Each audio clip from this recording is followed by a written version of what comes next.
Shantala madam ಅವರು ಹೇಳ್ತಾ ಇದ್ರು, ಮತ್ತೆ ನಾಗರತ್ನ ಮೇಡಮ್ ಹೇಳಿದ್ರು, ನಮ್ಮ ಡಾಕ್ಟರ್ ನಿರಂಜನ್ ಮೂರ್ತಿ ಸರ್ ಹೇಳ್ತಾ ಇದ್ರು.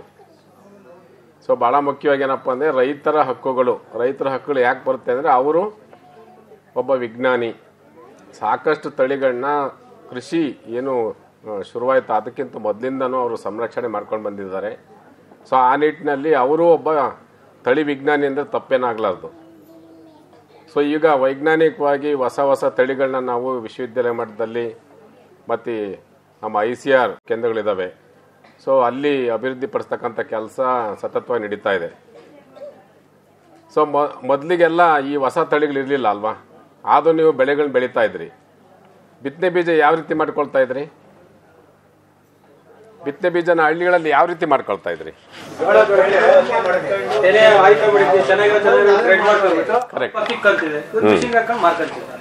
ಸೊ ಒಳ್ಳೊಳ್ಳೆ ತೆನೆಗಳು, ದಷ್ಟಪುಷ್ಟವಾಗಿರೋಂಥ ತೆನೆಗಳನ್ನ ಆಯ್ಕೆ ಮಾಡಿ ಅದನ್ನ ಮನೆಯಲ್ಲಿ ಕಟ್ಟಿಡ್ತಾ ಇದ್ರಿ ಅಲ್ವಾ? ಈಗಲೂ ಮಾಡ್ತೀರಾ?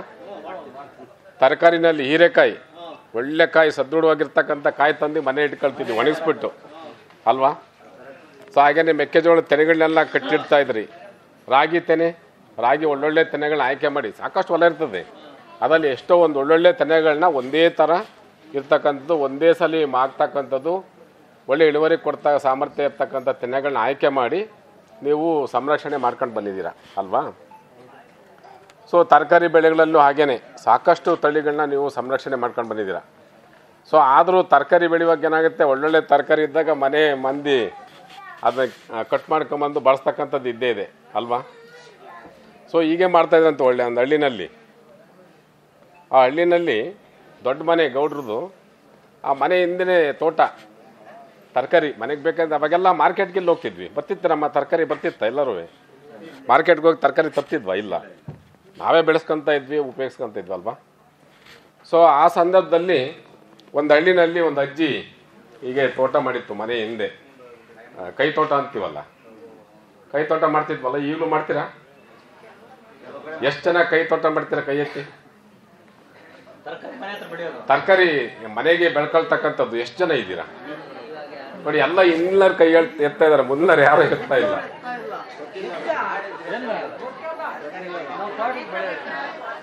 ನೋಡಿ ಈಗ ಎತ್ತಾ ಇದ್ದಾರೆ ಹೆಣ್ಮಕ್ಳು.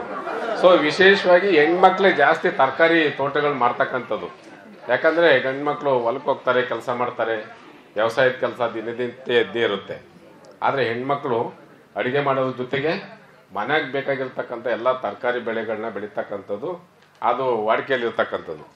ಅದನ್ನು ರೂಢಿಸ್ಕೊಳ್ರಿ. ಈಗಲೂ ಆದಷ್ಟು ಹೊರಗಡೆ ಹೋಗಿ ತರಕಾರಿ ತರೋದನ್ನು ಕಡಿಮೆ ಮಾಡಿ,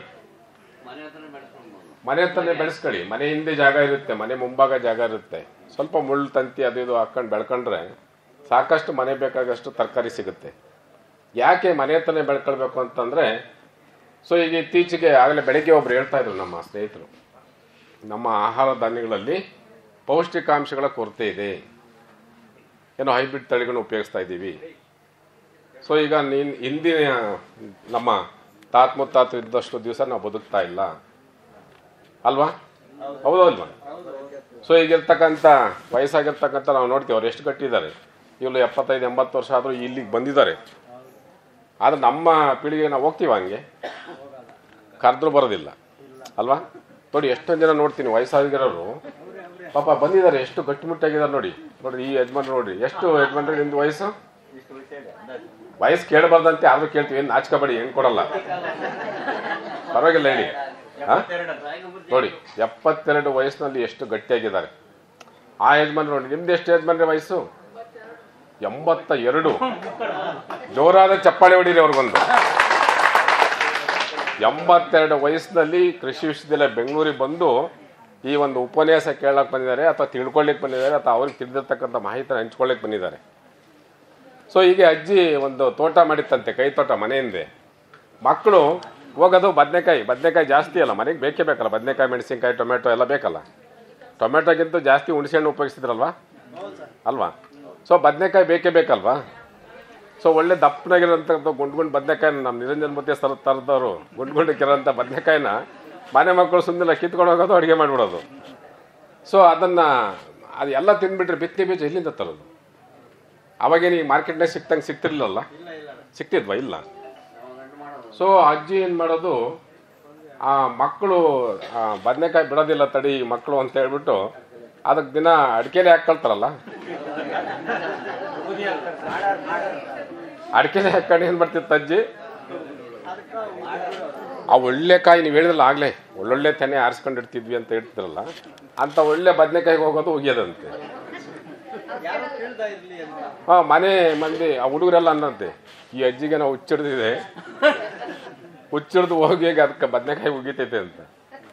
ಸೊ ಆದ್ರೆ ಆ ಅಜ್ಜಿ ಉದ್ದೇಶ ಏನಪ್ಪ ಅಂತಂದ್ರೆ ಅದನ್ನ ಕಾಪಾಡಿಕೊಳ್ಬೇಕು, ಸಂರಕ್ಷಣೆ ಮಾಡ್ಬೇಕಂತ.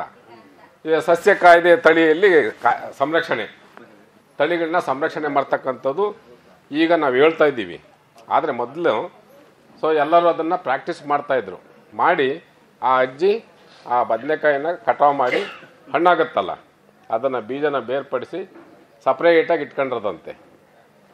ಈಗ ಮತ್ತೆ ಮುಂಗಾರು ಬಂತು, ಮಳೆ ಬಂತು, ಬಿತ್ತನೆ ಮಾಡ್ಬೇಕಲ್ಲ, ಅವಾಗ ಹೋಗಿ ಕೇಳೋದಂತೆ ಮಕ್ಕಳು, ಅದು ಬದನೆಕಾಯಿ ಬೀಜ ಕೊಡವ ಅಂತ ಕೇಳೋದಂತೆ. ಸೊ ಆ ಅಜ್ಜಿಗೆ ಗೊತ್ತು, ನಾವು ಶೇಖರಣೆ ಮಾಡದೇ ಇದ್ರೆ ಸಂರಕ್ಷಣೆ ಮಾಡಿದನ್ನು ಕಟಾವು ಮಾಡಿ ನಾವು ಬಿತ್ತನೆ ಬೀಜಗಳನ್ನ ನಾವು ಮಾಡ್ಕೊಳ್ದೆ ಹೋದರೆ ಮುಂದೆ ಬದನೆಕಾಯಿನ ಬೆಳಿಲಿಕ್ಕಾಗಲ್ಲ ಅಂತ ಹೇಳಿ ಆ ಥರ ಸಂರಕ್ಷಣೆ ಮಾಡ್ತಿತ್ತಂತೆ. ಸೊ ಆ ನಿಟ್ಟಿನಲ್ಲಿ ನಮ್ಮ ರೈತರು ಸಾಕಷ್ಟು ತಳಿಗಳಲ್ಲಿ, ಈಗ ಭತ್ತ ಆಗ್ಬೋದು, ರಾಗಿ ಆಗ್ಬೋದು, ರಾಗಿನಲ್ಲಿ ಸಾಕಷ್ಟು ಹಳೆ ತಳಿಗಳಿದ್ದಾವೆ ಅಲ್ವಾ. ಸೊ ಹೊಸ ತಳಿಗಳು ಈಗೀಗ ಬಂದಿದ್ದಾವೆ, ಹಳೆ ತಳಿಗಳು ಸಾಕಷ್ಟು ಬೆಳೀತಿದ್ರಿ ನೀವೆಲ್ಲ. ಅದೇ ಥರ ಭತ್ತದಲ್ಲಿ ಸಾವಿರಾರು ತಳಿಗಳಿದ್ದಾವೆ. ಈಗ ನಮ್ಮ ನಿರಂಜನ್ ಮೂರ್ತಿ ಸರ್ ಹೇಳಿದ್ರಲ್ಲ, ನಾವು ಇದಕ್ಕೆ ಮಂಗಳೂರಿಗೆ ಹೋಗಿದ್ವಿ, ಅಲ್ಲಿ ರೈತರು ಸುಮಾರು ತಳಿಗಳನ್ನ ತಂದಿಟ್ಟಿದ್ರು, ಎಲ್ಲ ರೈತರ ತಳಿಗಳು ಸಂರಕ್ಷಣೆ ಮಾಡಿರ್ತಕ್ಕಂಥದ್ದು. ಸೊ ಹಳೆ ತಳಿಗಳನ್ನ ಸಂರಕ್ಷಣೆ ಇಷ್ಟು ವರ್ಷಗಳಾದರೂ, 100 ವರ್ಷಗಳಾದರೂ ಸಂರಕ್ಷಣೆ ಮಾಡಿ ಅದನ್ನು ಇವಾಗಲೂ ಬೆಳೆಸ್ಕೊಂಡು ಉಳಿಸ್ಕೊಂಡು ಮುಂದಿನ ಪೀಳಿಗೆಗೆ ಕೊಡ್ತಾ ಇದ್ದಾರೆ. ಈಗ ನಾವು ವಿಜ್ಞಾನಿಗಳು ವಿಶ್ವವಿದ್ಯಾಲಯ ಮಟ್ಟದಲ್ಲಿ ಹೊಸ ತಳಿಗಳು ಮಾಡ್ತೀವಿ. ಸೊ ಆ ತಳಿಗಳು ಮಾಡಬೇಕಾದ್ರೆ ನಮಗೆ ಮೂಲ ಏನು, ಮೂಲ ಬೀಜ ಅಂತ ಬೇಕಲ್ವಾ. ಆ ಮೂಲ ಬೀಜ, ಮೂಲ ತಳಿ ಎಲ್ಲಿಂದ ಸಿಗುತ್ತೆ? ರೈತರು ಕಾಪಾಡಿದ್ರೆ ಮಾತ್ರ ಸಿಗುತ್ತೆ. ಸೊ ಹಾಗಾಗಿ ರೈತರು ಸಹಿತನ ವಿಜ್ಞಾನಿಗಳೇ, ರೈತರು ಸಹಿತ ತಳಿವರ್ಧಕರೇ. ಸೊ ಒಂದು ಸ್ಟೋರಿ ಏನು ಹೇಳ್ತಾರೆ ಅಂದರೆ, ಈಗ ಅನಾದಿ ಕಾಲದಲ್ಲಿ ಆ ಕೃಷಿ ಇರಲಿಲ್ಲ ಅಲ್ವಾ. ಇವಾಗಿನ ಥರ ಕೃಷಿ ಭೂಮಿ, ಆ ಕೃಷಿ ಮಾಡ್ತಕ್ಕಂಥದ್ದು, ಔಷಧಿ ಹೊಡಿತಕ್ಕಂಥದ್ದು, ಗೊಬ್ಬರ ಹಾಕ್ತಕ್ಕಂಥದ್ದು, ಟ್ರ್ಯಾಕ್ಟರ್ಗಳು ಎಲ್ಲಿದ್ದಿರಲಿಲ್ಲ. ಸೊ ಏನು ಮಾಡ್ತಿದ್ರು, ಜನ ಕಾಡಿನಲ್ಲಿ ವಾಸ ಮಾಡ್ತಾಯಿದ್ರು. ಸೊ ಒಂದು ಜಾಗದಿಂದ ಇನ್ನೊಂದು ಜಾಗಕ್ಕೆ ಹೋಗ್ತಾಯಿದ್ರು. ಒಂದು ಜಾಗಕ್ಕೆ ಹೋದಾಗ ಅಲ್ಲೆಲ್ಲ ಏನು ವಾಸ ಮಾಡಲಿಕ್ಕೆ ಒಂದು ಚಪ್ರ ಹಾಕ್ಕೊಂಡು ಸಣ್ಣ ಗುಡಿಸಲು ಕಟ್ಕೊಂಡಿರ್ತಿದ್ರು. ಸೊ ಗಂಡಸರೆಲ್ಲ ಏನು ಮಾಡ್ತಿದ್ರು, ಕಾಡಿಗೆ ಹೋಗ್ತಿದ್ರು, ಗೆಡ್ಡೆ ಗೆಣಸುಗಳು ಥರ ಅಂಥದ್ದು, ಮತ್ತು ಕಾಡು ಪ್ರಾಣಿಗಳನ್ನ ಬೇಟೆಯಾಡಿ ಆಹಾರಕ್ಕೋಸ್ಕರ. ಬೇರೆ ಏನಿಲ್ವಲ್ಲ ಅವಾಗ ಕಾಡಿನಲ್ಲಿ ಏನು ಸಿಗುತ್ತೆ? ಇವಾಗಿನ ಥರ ನಿಮಗೆ ಹೊಸ ತಳಿ ರಾಗಿ ಸಿಗುತ್ತಾ, ಭತ್ತ ಸಿಗುತ್ತಾ, ಯಾವುದು ತರಕಾರಿಗಳು ಸಿಗುತ್ತಾ? ಯಾವುದೂ ಇಲ್ಲ. ಸೊ ಆಗಿನ ಕಾಲದಲ್ಲಿ ಸೊ ಲೇಡೀಸ್ ಏನು ಹೆಂಗಸರು ಮನೆ ಹತ್ರ ಇರ್ತಿದ್ರಲ್ಲ, ಮಕ್ಕಳು ನೋಡ್ಕೊಂಡು ಇರ್ತಿದ್ರಲ್ವ, ಕಾಡು ಪ್ರಾಣಿಗಳಿಂದ ಪ್ರೊಟೆಕ್ಟ್ ಮಾಡ್ಕೋಬೇಕಲ್ಲ. ಸೊ ಅವ್ರೇನು ಮಾಡ್ತಿದ್ರು, ಅಲ್ಲಿ ಸುತ್ತಮುತ್ತ ಸಿಗ್ತಕ್ಕಂಥ ಒಂದು ದವಸ ಧಾನ್ಯಗಳನ್ನ ಬೆಳೀತಕ್ಕಂಥದ್ದು. ಈ ಎಲ್ಲ ಕಸ ಎಲ್ಲ ತಗೊಂಡೋಗಿ ಒಂದು ಕಡೆ ಹಾಕ್ತೀವಲ್ವ, ಅದಲ್ಲಿ ಬಂದಿರ್ತಕ್ಕಂಥ ಒಳ್ಳೊಳ್ಳೆ ಗಿಡಗಳನ್ನ ಆಯ್ಕೆ ಮಾಡಿ ಆ ಬಿತ್ತನೆ ಬೀಜವನ್ನು ಸಣ್ಣದಾಗೆ ಮನೆಯ ಸುತ್ತಲೂ ಹಾಕಿ ಬೆಳೆಸಿ ಸ್ವಲ್ಪ ಅಕ್ಕಿ ಧಾನ್ಯಗಳು ಮಾಡ್ಕೊಂಡು ತಿಂತಕ್ಕಂಥದ್ದು. ಜೊತೆಗೆ ಗಂಡಸರು ಏನು ಕಾಡಿನಲ್ಲಿ ಗೆಡ್ಡೆ ಗೆಣಸ್ಕೊಂಡು ತರ್ತಕ್ಕಂಥದ್ದು ಮತ್ತು ಕಾಡು ಪ್ರಾಣಿಗಳನ್ನ ಬೇಟೆಯಾಡಿ ತಂದು ಆಹಾರಕ್ಕೋಸ್ಕರ ಉಪಯೋಗಿಸ್ತಕ್ಕಂಥದ್ದು, ಅದು ನಡೆದು ಬಂದಂಥ ದಾರಿ ಅಲ್ವಾ, ನಮಗೆಲ್ಲ ಗೊತ್ತಿದೆಯಲ್ವಾ. ಆದರೆ ಇವತ್ತು ವೈಜ್ಞಾನಿಕವಾಗಿ ಸಾಕಷ್ಟು ತಳಿಗಳನ್ನ ನಾವು ಆವಿಷ್ಕಾರ ಮಾಡಿದ್ದೀವಿ. ವಿಶ್ವವಿದ್ಯಾಲಯ ಮಟ್ಟದಲ್ಲಿ ಹೊಸ ತಳಿಗಳನ್ನ ಪ್ರತಿ ವರ್ಷ ಬಿಡುಗಡೆ ಮಾಡ್ತಾನೆ ಇರ್ತೀವಿ. ಸೊ ಹೊಸ ತಳಿಗಳನ್ನ ಬಿಡುಗಡೆ ಮಾಡಬೇಕಾದ್ರೆ ಈ ಸ್ಥಳೀಯವಾಗಿ ಏನು ಸಾಂಪ್ರದಾಯಿಕ ತಳಿಗಳನ್ನ ಏನು ರೈತರು ಸಂರಕ್ಷಣೆ ಮಾಡ್ಕೊಂಡು ಬಂದಿದ್ದಾರೆ ಅಂಥ ಒಂದು ತಳಿಗಳನ್ನ ಉಪಯೋಗಿಸ್ಕೊಂಡು ಸಂಕಲನವನ್ನು ಮಾಡಿ ಅಧಿಕ ಇಳುವರಿ ಕೊಡ್ತಕ್ಕಂಥ ತಳಿಗಳನ್ನ ನಾವು ಮಾಡಬೇಕಾಗಿ ಬಂತು. ಯಾಕೆ ಮಾಡಬೇಕಾಗಿ ಬಂತು ಯಾರಾದರೂ ಹೇಳ್ತೀರಾ? ಹೊಸ ತಳಿಗಳನ್ನ ಯಾಕೆ ನಮ್ಗೇನಕ್ಕೆ ಅವಶ್ಯಕತೆ ಏನಿತ್ತು, ಯಾಕೆ ಮಾಡಿದ್ವಿ? ಎಕ್ಸಾಕ್ಟ್ಲಿ, ನೋಡಿ, ಪರ್ಫೆಕ್ಟ್. ಹೊಡೀರಿ, ಒಂದು ಚಪ್ಪಳೆ ಹೊಡೀರಿ ಯಜಮಾನರಿಗೆ. ನೋಡಿ, ಈ ವಿಷಯ ಎಲ್ರಿಗೂ ನಿಮಗೆ ಸಾಕಷ್ಟು ಮಾಹಿತಿ ಇದೆ. ನಾವು ಹೇಳಿದ್ದನ್ನೇ ಪುನಃ ಹೇಳ್ತಾ ಇದ್ದೀವಿ. ಸಂಶೋಧನೆ, ರಿಸರ್ಚ್ ಅಂತ ಹೇಳ್ತೀವಿ. ಆಲ್ರೆಡಿ ಇರೋದನ್ನೇ ಹುಡುಕಿ ಹೊಸತನನ ತೋರಿಸ್ಕೊಡ್ತಕ್ಕಂಥದ್ದು, ಅದು ನಿಮ್ಮಲ್ಲಿ ಮಾಹಿತಿ ಇದೆ. ಸೊ ಹಾಗಾಗಿ ನಾವು ಜನಸಂಖ್ಯೆ ಜಾಸ್ತಿ ಆಗ್ತಾ ಹೋಯ್ತು ಅಲ್ವಾ. ಇವತ್ತು ಎಷ್ಟಿದೆ ಜನಸಂಖ್ಯೆ ಯಾರಾದರೂ ಹೇಳ್ತೀರಾ?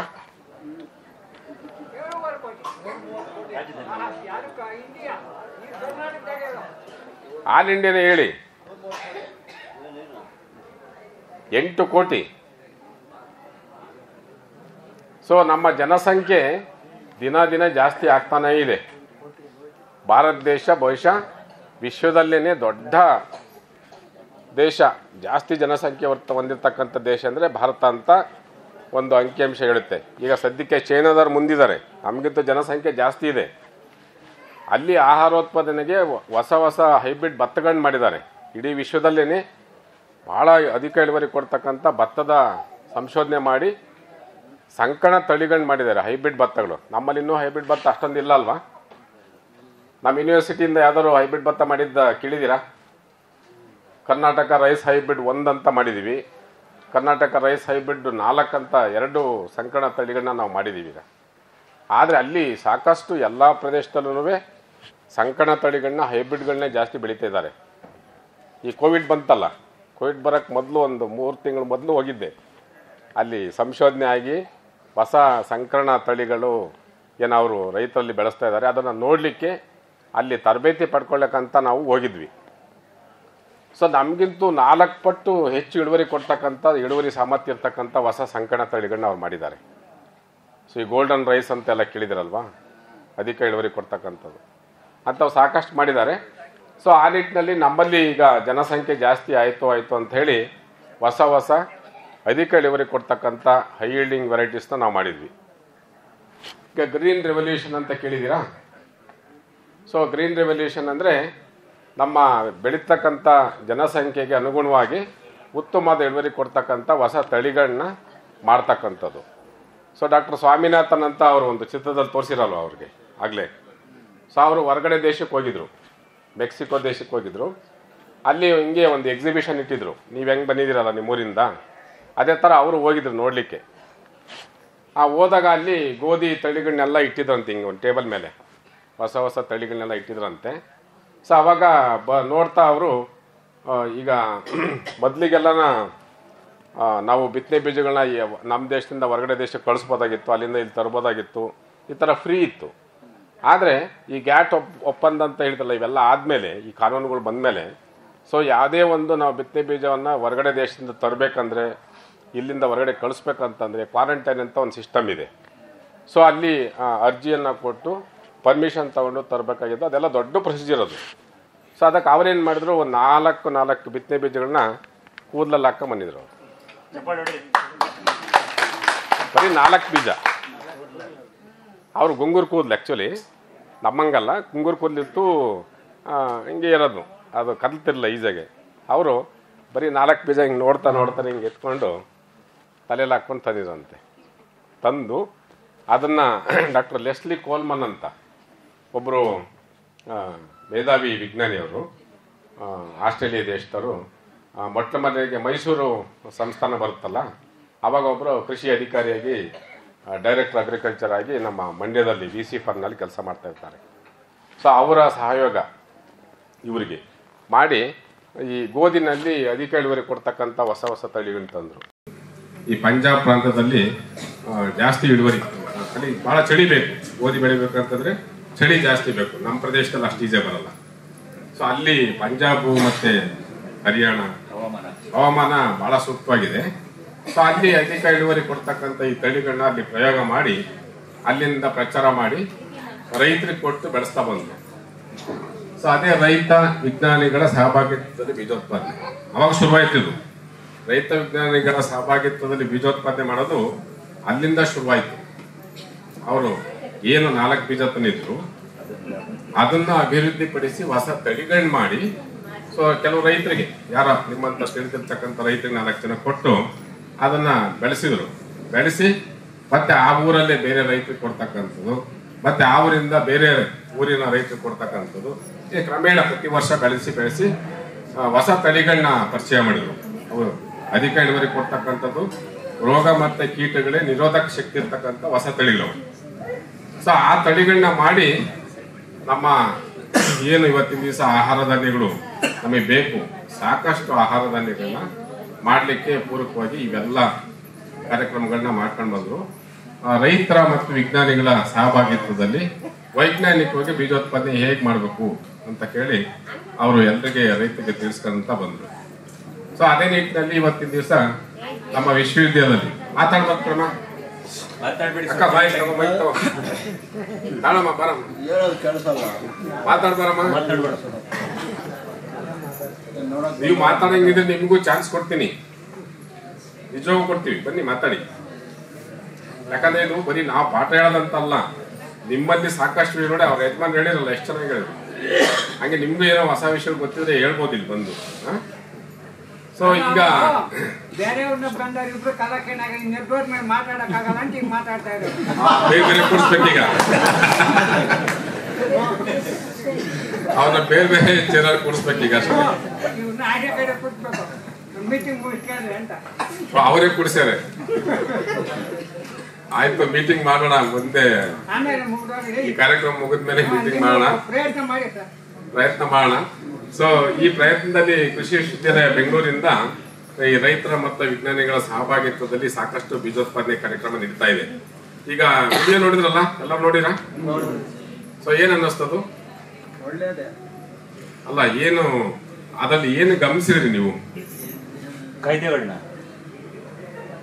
ವಿಡಿಯೋ ಚಿತ್ರ ನೋಡಿದ್ರಲ್ವಾ? ಅದು ರೈತರು ಬೀಜೋತ್ಪಾದನೆ ಕಾರ್ಯಕ್ರಮದಲ್ಲಿ ತೊಡಗಿಸ್ಕೊಂಡಿದಾರಲ್ವಾ? ಸೊ ಕ್ರಾಸಿಂಗ್ ಮಾಡ್ತಾ ಇದ್ ನೋಡಿರಾ? ನಿಮ್ಮಲ್ಲಿ ಸೂರ್ಯಕಾಂತಿ ಬೆಳಿತೀರಾ ಯಾರಾದ್ರು? ಎಲ್ಲ ಬೆಳಿತೀವ್ರ, ಎಲ್ಲ ಬೆಳಿತೀರಾ? ಅಲ್ಲ, ಸೂರ್ಯಕಾಂತಿ ಬೀಜೋತ್ಪಾದನೆ ಮಾಡಂತಾರೆ ಯಾರಾದ್ರು ಇದ್ದೀರಾ? ಮಾಡಿ ಸುಸ್ತಾಗಿ ಬಿಟ್ಬಿಟ್ಟಿದ್ದೀರಿ.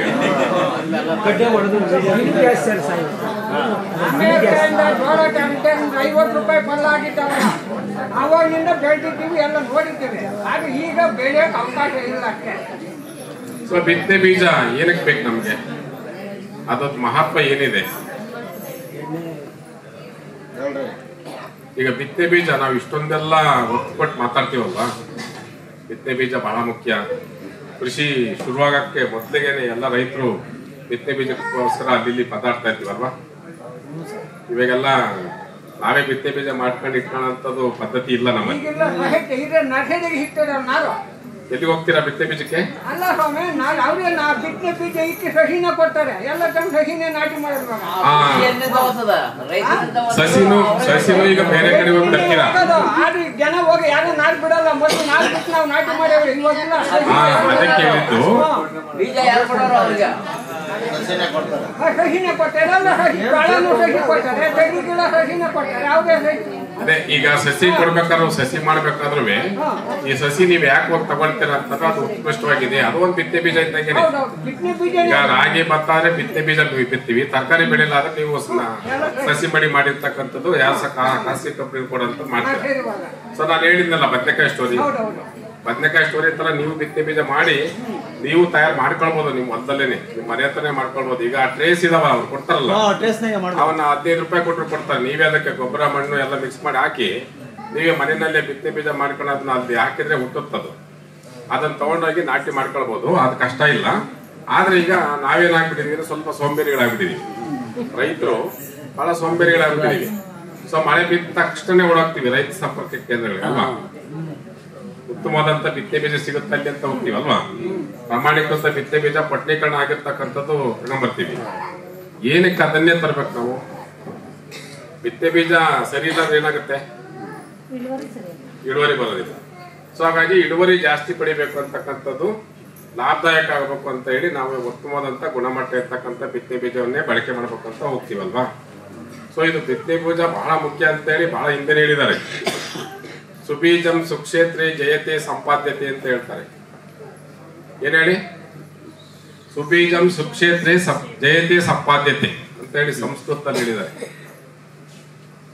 7ನೇ ಶತಮಾನದಲ್ಲಿ ಮನುಸ್ಮೃತಿ ಅಂತ ಒಂದು ಪುಸ್ತಕ ಬರೀತಾರೆ. ಅದರಲ್ಲಿ ಬಿತ್ತನೆ ಬೀಜದ ಮಹತ್ವದ ಬಗ್ಗೆ ಬಹಳ ಹಿಂದೆನೆ ಹೇಳ್ತಾರೆ. ಸುಬೀಜಂ ಅಂತಂದ್ರೆ ಉತ್ತಮವಾದ ಗುಣಮಟ್ಟ ಇರ್ತಕ್ಕಂಥ ಬಿತ್ತನೆ ಬೀಜ. ಸುಕ್ಷೇತ್ರೆ ಉತ್ತಮ ಫಲವತ್ತಾದ ಜಮೀನಲ್ಲಿ ಹಾಕಿದ್ದೆ ಆದ್ರೆ ಜಯತೆ ಸಂಪಾದ್ಯತೆ ಉತ್ತಮವಾದ ಇಳುವರಿನ ಪಡಿಬಹುದು ಅಂತ ಹೇಳಿ ಬಹಳ ಹಿಂದೆ ಹೇಳಿದ್ದಾರೆ. ಸೊ ಆ ನಿಟ್ಟಿನಲ್ಲಿ ಇವತ್ತಿನ ದಿವಸ ಉತ್ತಮವಾದ ಬಿತ್ತನೆ ಬೀಜಗಳನ್ನ ಮಾಡ್ತಕ್ಕಂಥ ಜವಾಬ್ದಾರಿ ನಮ್ಮ ಕರ್ನಾಟಕ ರಾಜ್ಯ ಬೀಜ ನಿಗಮ. ಕೇಳಿದ್ದೀರಾ? ಆ ರೈತ ಸಂಪರ್ಕಕ್ಕೆಲ್ಲ ಬಿತ್ತನೆ ಬೀಜ ಸರಬರಾಜು ಮಾಡ್ತಾರಲ್ವಾ, ಸೊ ಅವರಿಗೆ ಬಿತ್ತನೆ ಬೀಜನ ನಾವು ಕೊಡ್ತೀವಿ. ಹೊಸ ತಳಿನ ಅಭಿವೃದ್ಧಿ ಮಾಡಿ ಹೊಸ ಹೊಸ ತಳಿಗಳಿಂದ ಹೊಸ ತಳಿವರ್ಧಕ ಬೀಜಗಳಂತ ಹೇಳಿದ್ವಲ್ಲ, ಈಗ ಚಿತ್ರದಲ್ಲಿ ನೋಡಿದ್ರಲ್ವಾ. ಸೊ ಆ ಥರ ಒಂದು ಬಿತ್ತನೆ ಬೀಜವನ್ನು ನಾವು ತಯಾರು ಮಾಡಿ ಎಲ್ಲ ಸಂಸ್ಥೆಗಳಿಗೆ, ಈಗ ಕರ್ನಾಟಕ ರಾಜ್ಯ ಬೀಜ ನಿಗಮ ಅಂತ ಇದೆ, ಅದೇ ಥರ ರಾಷ್ಟ್ರೀಯ ಬೀಜ ನಿಗಮ ಅಂತ ಇದೆ ಹೆಬ್ಬಾಳದಲ್ಲಿ. ಸೊ ಅವ್ರು ಭಾರತಾದ್ಯಂತ ಎಲ್ಲ ರಾಜ್ಯಗಳಿಗೂ ತಗೊಂಡೋಗಿ ಕೊಡ್ತಾರೆ.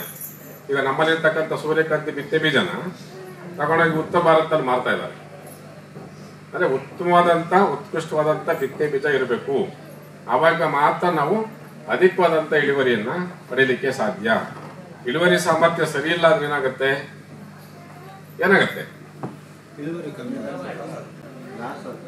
ಉತ್ತಮ ಗುಣಮಟ್ಟ ಅಂದ್ರೆ ಏನಿರ್ಬೇಕು ಅದರಲ್ಲಿ? ಯಾವ್ದೋ ಒಂದು ಹಳೆ ಬೀಜ ಕೊಡ್ತೀನಿ ತಗೊಂಡೋಗಿ ಹಾಕ್ತೀರಾ? ಹಾಕಿದ್ರೆ ಏನಾಗುತ್ತೆ? ಹುಟ್ಟಲ್ಲ ಅಂದ್ರೆ ಮೊಳಕೆ ಬರಲ್ಲ.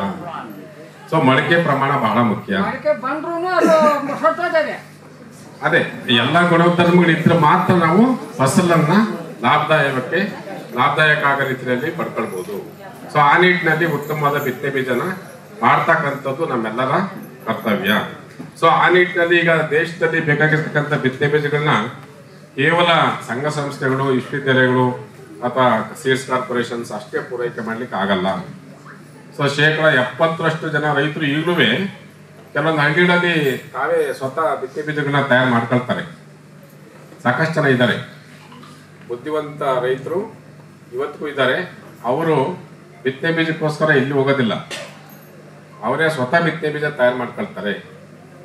ಸೊ ಬಿತ್ತನೆ ಬೀಜ ತಯಾರು ಮಾಡ್ಕೊಳ್ಬೇಕಾದ್ರೆ ಏನೆಲ್ಲ ಇರಬೇಕು? ಅದಕ್ಕೆ ವೈಜ್ಞಾನಿಕವಾದಂಥ ಮಾಹಿತಿ ಇರಬೇಕು.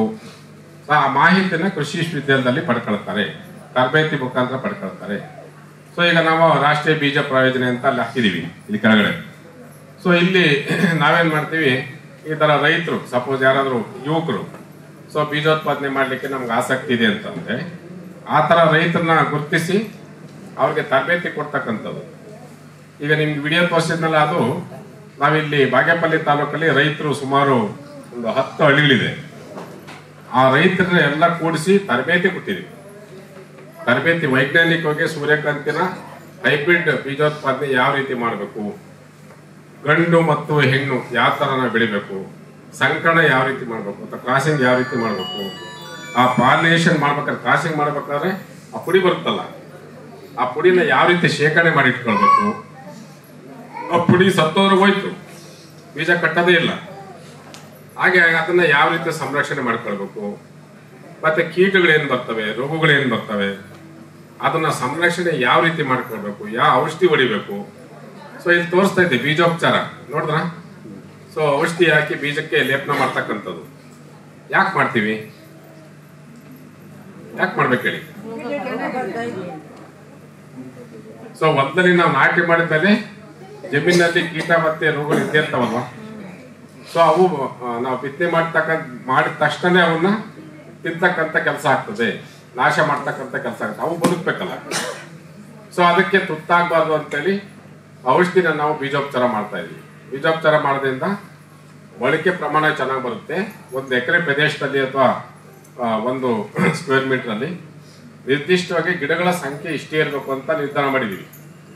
1 ಎಕರೆ ಪ್ರದೇಶದಲ್ಲಿ ಕನಿಷ್ಠ ಪಕ್ಷ 1 ಲಕ್ಷ ಗಿಡಗಳಿರಬೇಕು.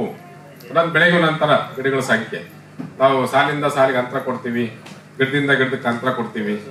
ಸೊ ಆ ಲೆಕ್ಕಾಚಾರ ಹಾಕೊಂಡು 1 ಎಕರೆ ಪ್ರದೇಶದಲ್ಲಿ ಇಷ್ಟು ಗಿಡಗಳು ಸಂಖ್ಯೆ ಇರಬೇಕು. ಅಷ್ಟಿದ್ರೆ ಮಾತ್ರ ಇಳುವರಿ ಸಾಮರ್ಥ್ಯ ಜಾಸ್ತಿ ಆಗುತ್ತೆ ಅಂತ ಒಂದು ಲೆಕ್ಕಾಚಾರ ಇಟ್ಕೊಂಡು, ಸೊ ಆ ಒಂದು ಗಿಡಗಳ ಸಂಖ್ಯೆ ನಿರ್ದಿಷ್ಟವಾಗಿರ್ಬೇಕು ಅಂತಂದ್ರೆ ನೀವು ಬಳಕೆ ಮಾಡ್ತಕ್ಕಂಥ ಬಿತ್ತನೆ ಬೀಜ ಕ್ವಾಲಿಟಿ ಇರಬೇಕು, ಪ್ರಮಾಣೀಕೃತವಾಗಿರ್ಬೇಕು.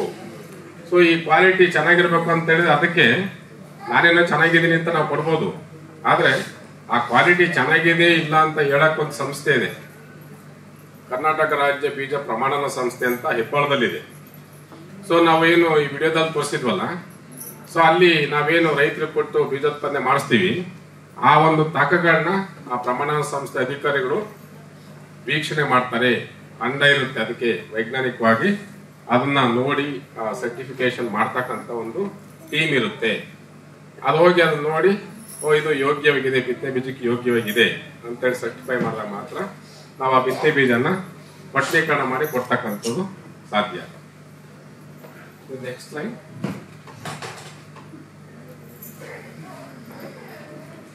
ಸೊ ಇಲ್ಲಿ ರಾಷ್ಟ್ರೀಯ ಬೀಜ ಯೋಜನೆ ಅಂತ ತಾವು ನೋಡ್ತಾ ಇದ್ದೀರಾ. ನಮ್ಮ ಈ ಚಟುವಟಿಕೆಗಳು ಏನೇನೆಲ್ಲ ಕೆಲಸ ಕಾರ್ಯಗಳು ನಡೀತಾವಂತೇಳಿ ಇಲ್ಲಿ ಬೀಜೋತ್ಪಾದನೆ ಮಾಡ್ತಕ್ಕಂಥದ್ದು. ಸೊ ಈಗ ಒಂದು ತಳಿವರ್ಧಕ ಬೀಜ ಅಂತಕ್ಕಂಥದ್ದು,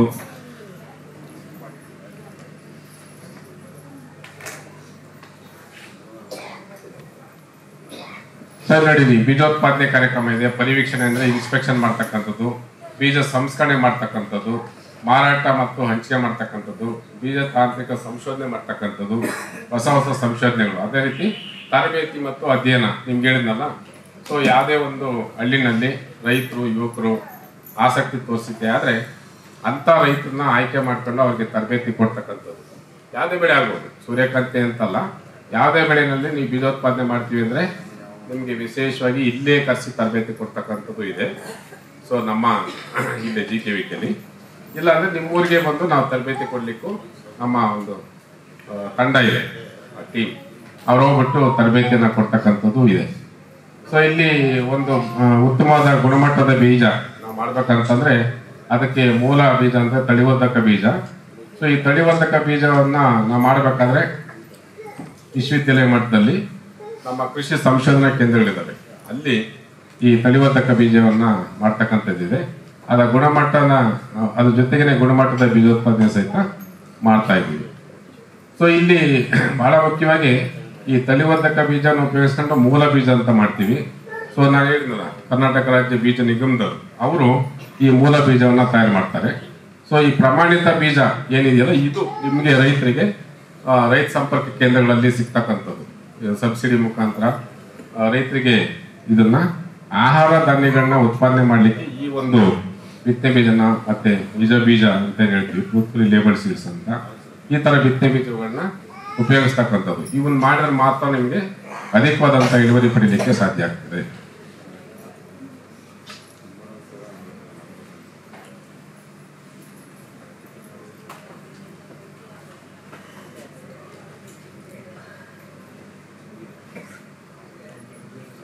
ಸೊ ಇಲ್ಲಿ ನೋಡಿ, ನಮ್ಮ ವಿಶ್ವವಿದ್ಯಾಲಯದಲ್ಲಿ ಸುಮಾರು 27 ಬೆಳೆಗಳಿದ್ದಾವೆ. ಸೊ ಆಹಾರ ಧಾನ್ಯಗಳಲ್ಲಿ 27 ಬೆಳೆಗಳಿದ್ದಾವೆ. ಭತ್ತ, ರಾಗಿ, ನವಣೆ, ಆರ್ಕ, ಬರಗು, ಸಾಮೆ, ಕೊರ್ಲೆ, ಸಂಕಣ, ಮುಸ್ಕಿನ ಜೋಳ, ಮತ್ತೆ ದ್ವಿದಳ ಧಾನ್ಯಗಳು. ಸೊ ಹೆಬ್ಬಾಳ ಅವರೆ, ಅಲಸಂದೆ, ಹೆಸರು, ಉದ್ದು, ಈ ಥರ ಸಾಕಷ್ಟು, ಮತ್ತೆ ತೊಗರಿಯಲ್ಲೇ ಸಾಕಷ್ಟು ತಳಿಗಳನ್ನ ನಾವು ಮಾಡಿದ್ದೀವಿ. ಸೊ ಅದರಲ್ಲಿ 119 ತಳಿಗಳಿದ್ದಾವೆ. ಈ 119 ತಳಿಗಳದ್ದು ನಾವು ಬೀಜೋತ್ಪಾದನೆ ಮಾಡ್ತೀವಿ. ಸೊ ಒಂದೊಂದು ಭತ್ತದಲ್ಲಿ ನೋಡಿ 19 ತಳಿಗಳಿದ್ದಾವೆ. ಸಂಕಣ ಭತ್ತ ತಗೊಂಡ್ರೆ 2, KRH 2, KRH 4 ಅಂತ ಹೇಳಿದಲ್ಲ. ಸೊ ಇದು KRH ಕರ್ನಾಟಕ ರೈಸ್ ಹೈಬ್ರಿಡ್ ಅಂತ, ಇದನ್ನ ಬಿತ್ತನೆ ಬೀಜನ ನಾವು ಆಂಧ್ರ ಪ್ರದೇಶಕ್ಕೆ ಹೋಗಿ ಮಾಡ್ತೀವಿ. ಯಾಕಂದ್ರೆ ಸೊ ನಮ್ಮ ರಾಜ್ಯದಲ್ಲಿ ಇರ್ತಕ್ಕಂಥ ವಾತಾವರಣ ಈ ಸಂಕಣ ತಳಿಗಳು ಮಾಡ್ಲಿಕ್ಕೆ ಸೂಕ್ತವಾಗಿಲ್ಲ. ಸೊ ಅಲ್ಲಿ ಹೋದ್ರೆ ಮಾತ್ರ ಬೀಜ ಕಟ್ಟುತ್ತೆ, ಕಾಳು ಕಟ್ಟುತ್ತೆ. ಅದು ಇಲ್ಲಿ ನಮ್ಮ ವಾತಾವರಣದಲ್ಲಿ ಕಾಳು ಕಟ್ಟೋದಿಲ್ಲ. ಹಾಗಾಗಿ ಆಂಧ್ರ ಪ್ರದೇಶಕ್ಕೆ ಹೋಗಿ ನಾವು ಬಿತ್ತನೆ ಬೀಜನ ಮಾಡ್ತಕ್ಕಂಥದ್ದು ಈ ತಳಿಗಳಲ್ಲಿ. ಸೊ ಹಾಗೇನೆ ಯಾರೇ ನೀರಾವರಿ ಭತ್ತಗಳು, ಸೊ ಮಳೆಯಾಶ್ರಿತ ಪ್ರದೇಶದಲ್ಲೂ ನೀವು ಭತ್ತನ ಬೆಳಿಬೋದು. ಸೊ MSR 946-1 ಅಂತ ಇದೆ, ARB 6 ಅಂತ ಇದೆ, MAS 946 ಅಂತ ಇದೆ. ಸೊ ರಾಗಿಗೆ ಬಂದ್ರೆ ನಾವು ಸುಮಾರು 19 ತಳಿಗಳಿದಾವೆ. ಸೊ ಇದನ್ನು ಯಾವ್ದಾದ್ರು ಬೆಳಿತೀರಾ ನೀವು? MR1, MR6, GP 28, GP 48, GP 66 ಯಾವ್ದಾದ್ರು ಬೆಳಿತೀರಾ ಇದರಲ್ಲಿ? ಯಾವ್ದು ಬೆಳಿತೀರಿ? ನೀವು ಯಾವ ತಳಿ ಬೆಳೀತಾ ಇದ್ದೀರಾ? So MR1, MR6. ಸೊ ಮುಂಗಾರು ಮಳೆ ಶುರುವಾದ ತಕ್ಷಣ ಬೆಳೆಯೋದು ನಾವು MR1, MR6 ಅಲ್ವಾ? ಸೊ ಅಧಿಕ ಇಳುವರಿ ಕೊಡ್ತಕ್ಕಂಥದ್ದು ದೀರ್ಘಾವಧಿ ತಳಿಗಳಿವು, ಜಾಸ್ತಿ ಇಳುವರಿ ಸಾಮರ್ಥ್ಯ ಇರ್ತಕ್ಕಂಥದ್ದು. 911 ತುಂಬಾ ಹಳೆ ತಳಿ ಇವ್ರೆ. ಅದು ತುಂಬಾ ರೋಗ ಮತ್ತೆ ಕೀಟ ಜಾಸ್ತಿ ಬರುತ್ತೆ. ಬಹುಶಃ ನಿಮ್ಮ ಪ್ರದೇಶದಲ್ಲಿ ಅಷ್ಟೊಂದು ರೋಗದ ಬಾಧೆ ಇರ್ಲಿಕ್ಕಿಲ್ಲ. 5 ಪಲ್ಲ ಕೊಟ್ಟಿದ್ದೀನಿ ಅಂತ ಬಿಟ್ಟಿದ್ಯಾ? 5 ಪಲ್ಲ? ನಾವು 15 ಪಲ್ಲ ಕೊಡ್ತೀವಿ. ನಾನು ಕೊಟ್ಟಿದ್ದೀನಿ. ಅಲ್ಲ, ನೀವು ಕೊಡ್ಬೋದು, ನೀವು ಬರೀ 5 ಪಲ್ಲ ಕೊಡ್ತೀವಿ, ನಾವು 15 ಪಲ್ಲ ಕೊಡ್ತೀವಿ ಹೊಸ ತಳಿಗಳಲ್ಲಿ. ಹೊಸ ತಳಿಗಳನ್ನ ಬಳಕೆ ಮಾಡೋದ್ರಿಂದ ಅಧಿಕವಾದಂತ ಇಳುವರಿ ಬೆಳಿಬಹುದು. ಅಲ್ಲ, ಒಳ್ಳೇದು ಬಿಡಿ, ಮಾಡಿ, ಒಳ್ಳೇದು. ಈಗ ಇತ್ತೀಚೆಗೆ ML 327 ಅಂತ ಹೊಸ ತಳಿ ಸೇರ್ಪಡೆಯಾಗಿದೆ. ಕಳೆದ ಬಾರಿ ಇದನ್ನ ಬಿಡುಗಡೆ ಮಾಡಿದೀವಿ. ಹಾಗೆ ನಾವಡಿನಲ್ಲಿ 3 ತಳಿ, ಹಾರ್ಕ, ಬರಗು, ಸಾಮೆ, ಕೊರ್ಲೆ, ಸಂಕಣ, ಇದು ಸಾಕಷ್ಟು ತಳಿ ಇದ್ದಾವೆ.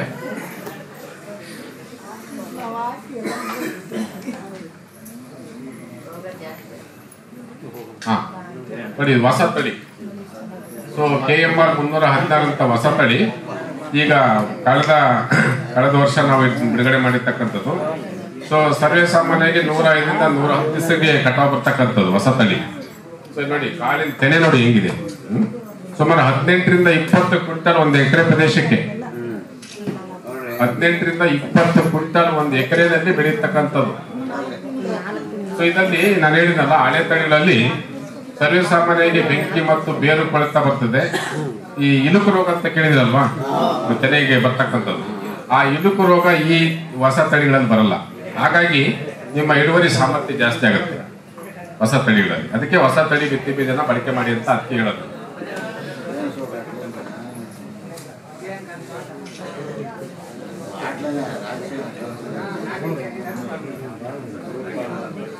ಸೊ ಹಾಗೆ ಹೊಸ ತಳಿ GPVF 3 ಅಂತೇಳಿ ಹೊಸ ನವಣೆ ತಳಿ ಮಾಡಿದೀವಿ. ಸೊ ಇದು 6ರಿಂದ 8 ಕ್ವಿಂಟಲ್, ಸರ್ವೇ ಸಾಮಾನ್ಯವಾಗಿ ಒಂದು 4 ಕ್ವಿಂಟಲ್, 3 ಕ್ವಿಂಟಲ್, 4 ಕ್ವಿಂಟಲ್ ಬರ್ತಕ್ಕಂಥ ತಳಿಗಳು ಸ್ಥಳೀಯವಾಗಿ ನಾವು ಬಳಸ್ತಕ್ಕಂಥವು. ಆದರೆ ಹೊಸ ತಳಿಗಳಲ್ಲಿ ಸುಮಾರು 6ರಿಂದ 8 ಕ್ವಿಂಟಲ್, 10 ಕ್ವಿಂಟಲ್ ತನಕನೂ ಬೆಳೆದಿರ್ತಕ್ಕಂಥ ರೈತರಿದ್ದಾರೆ. ಹಾಗೆಯೇ ಸಾಮೆ, ಈಗ ಇತ್ತೀಚೆಗೆ ನಾವೆಲ್ಲ ಹೇಳ್ತಿದ್ವಲ್ಲ, ಸಿರಿಧಾನ್ಯಗಳು ಜಾಸ್ತಿ ಬಳಕೆ ಮಾಡಿ ಆಹಾರದಲ್ಲಿ ಇವನ್ನ ಬಳಕೆ ಮಾಡಿದ್ರೆ ನಿಮ್ಮ ಆರೋಗ್ಯ ಚೆನ್ನಾಗಿರುತ್ತೆ ಅಂತೇಳಿ ಈಗೆಲ್ಲ ಹೇಳ್ತಾ ಇದೀವಲ್ಲ. ಸೊ ಆ ನಿಟ್ಟಿನಲ್ಲಿ ಹೊಸ ತಳಿಗಳನ್ನ ಕೃಷಿ ವಿಜ್ಞಾನದಿಂದ ಬಿಡುಗಡೆ ಮಾಡಿದೀವಿ. ಸೊ ಈ ಹೊಸ ತಳಿಗಳನ್ನ ಉಪಯೋಗ ಮಾಡಿಕೊಂಡು ಅಧಿಕವಾದಂತ ಇಳುವರಿನ ಪಡಿಬಹುದು.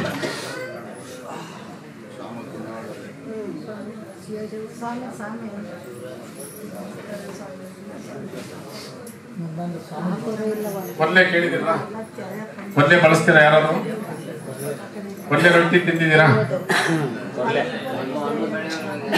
ನೋಡಿ, ಈಗೆಲ್ಲ ಮರ್ತು ಬಿಟ್ಟಿದ್ದೀರಾ. ಅದಕ್ಕೆ ನಾವು ಹೇಳ್ತಾ ಇದ್ದೀವಿ, ಹೊಸ ತಳಿಗಳು ಮಾಡಿದೀವಿ, ಇದನ್ನ ಬಳಕೆ ಮಾಡಿ.